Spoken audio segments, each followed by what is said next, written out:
Right, so today's video is going to be a June lawn care guide. We're going to be talking about the do's and the don'ts this month, and also explaining the reasons as to why, because that is the most important thing to do. But before we do get into it, I just need to say that this video is not for experts. If you know everything there is to know about lawn care, then this video might not be for you. However, if you are new to it, or if you just want to understand a little bit more about what is best to do this month, then stick around and hopefully it comes in quite useful. So let's start off then with arguably the most important thing, and that's cutting your lawn. And there's a couple of things to consider. You know, you've got the frequency of how often you cut, but also how long, or in some cases, how short you want to cut your lawn to. But let's start off with frequency. It's probably the most important factor in the difference between a poor lawn, a decent lawn, and a boss lawn. The more you cut, the less of the plant you're cutting off in one go. And you've got to remember that, you know, that grass blade, it's not just a store of energy for the plant, but it's a store of water too. So the more of the grass you're chopping off in one go, you're taking a lot of nutrients away, but you're taking a lot of water away. However, if you are getting out more frequently and taking off smaller pieces of the grass blade, it means that, yeah, you're still removing some nutrients, you're still removing some water, but you're removing a little bit every single time. So you're not going to be putting it under stress. The lawn's able to cope with that slow change. And what you can do is just mulch bits of the grass back into the sward, into the soil. They're going to break down. It recycles those good nutrients and also some water. And when it comes to the height of cut as well, it entirely depends on the amount of time you've actually got to maintain and manage your lawn. If you've got quite a busy lifestyle, or you just don't want to be out all the time, a higher height of cut is going to be much better for you, because the longer you leave your grass, like we've already said, the more nutrients it'll contain, the more water that leaf's going to contain, and it's just going to mean that you've got a much more self-sufficient plant that's able to kind of tackle nature on its own without really needing a lot of help from yourself. However, if you are wanting to cut your grass that a little bit shorter, then it is going to require a little bit more intervention from yourself, and you've almost got to think the shorter you go, the more of everything you're going to need. So the more you're going to need to water your lawn, the more you're going to need to feed your lawn, the more you're going to need to cut your lawn. For example, this lawn behind me is cut at 10 mil. It's going to need a little bit more intervention than the lawn in front of now, which is cut at around about 20 mil. So twice the length on the grass blade, can store more stuff, needs less help. This one, a little bit shorter, needs more help. Now, in terms of how you feed your lawn, you really don't need to be overdoing it. You don't need to get on with humic acid and seaweed and carbohydrates and some form of like magic dust spotted around. You really need to keep lawn care simple. Any lawn feed is going to do a fairly decent job, but I'd recommend going with a granular and also going with a liquid.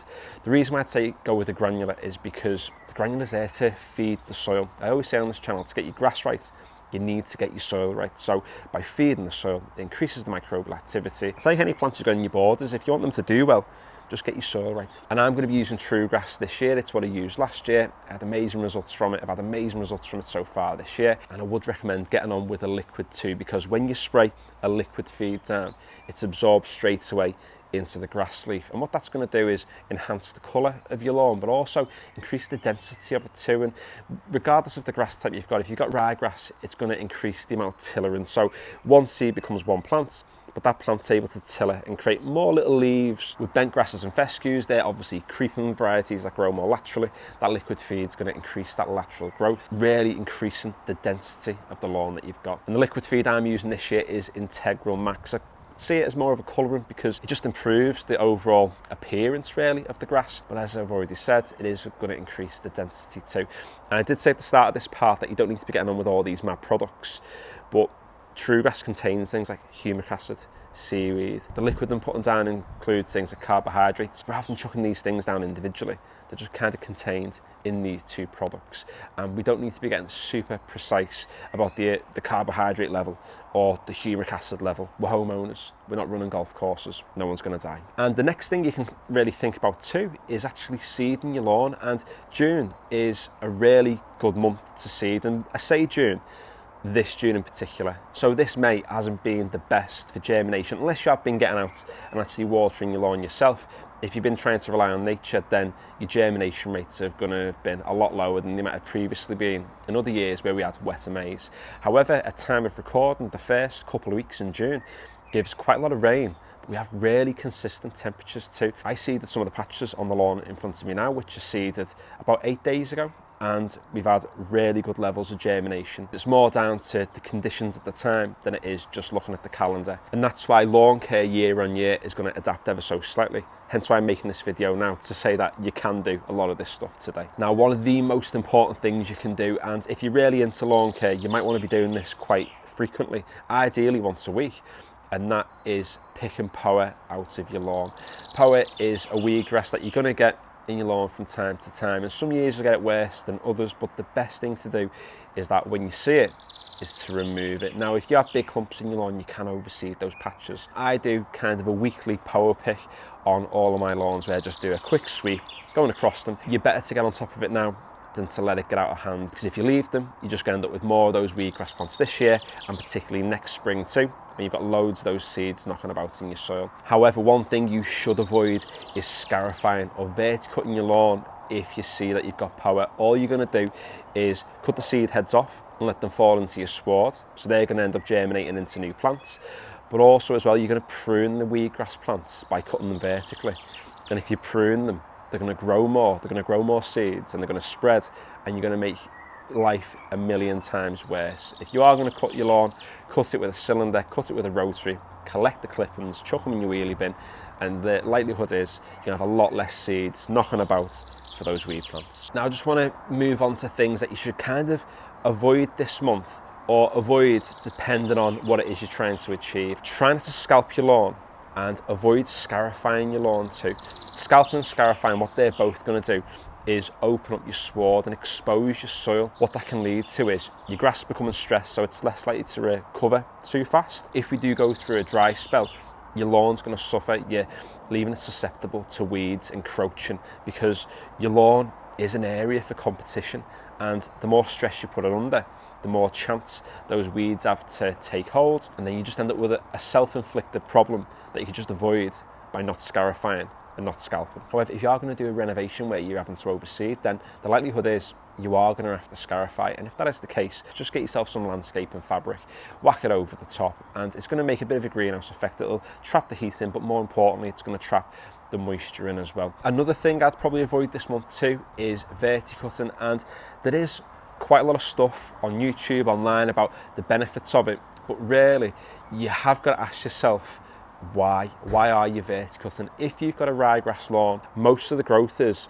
vertical and very little of it is lateral. If not, no, there is no lateral growth really. I mean, the plantillers, but most of your growth is just going to shoot upwards. The aim of vertically cutting your lawn is to cut through stolons, to cut through rhizomes, to encourage a creeping type of grass to fill itself in. With ryegrass, if you verticut it, some people think that that's helped to thicken up the sward, but really you're going to thicken the sward up better by just cutting it across the top with a rotary or a cylinder. It's going to do the exact same job, and really it's probably going to do a better job because it's pruning the plant a little bit more than what cutting it that way is going to do. I've got creeping types of grasses, I've got bents, I've got fescues, and often people say that they need verticut once a month. I've seen some people saying they need verticut once a week.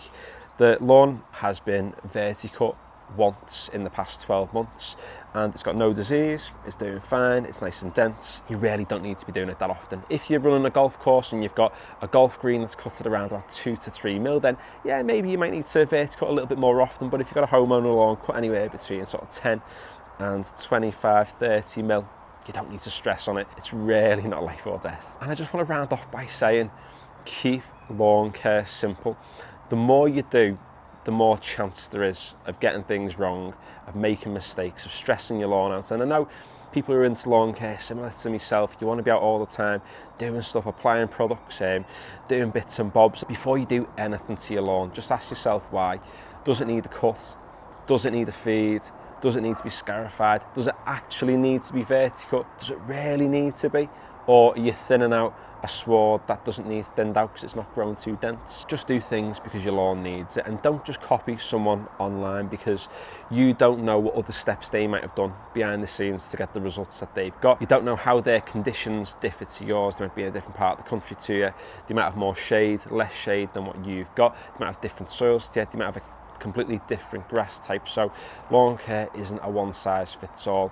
It's quite bespoke to the space you've got, to the conditions you have. And if you spend a little bit of time researching why you should do certain things, then you're going to get boss results for doing very little. to your lawn. So I hope that's been really useful today. If it has, feel free to give it a like, and if you want to stick around and you haven't already, then consider subscribing. I've got loads of lawn care videos on this channel already, and I've got lots of stuff planned over the next few months to keep your lawns looking absolutely boss. This year we are on a crusade on this channel to keep lawn care simple, to not overdo things, and to get absolutely boss results with doing very little. I don't always get back to the comments because I do get quite a lot of comments on videos that I've posted over the past couple of years. Head over to my Instagram, which is Novice Gardener YT. You can send photos, I can get back to you, a little bit of advice, the little advice that I do have.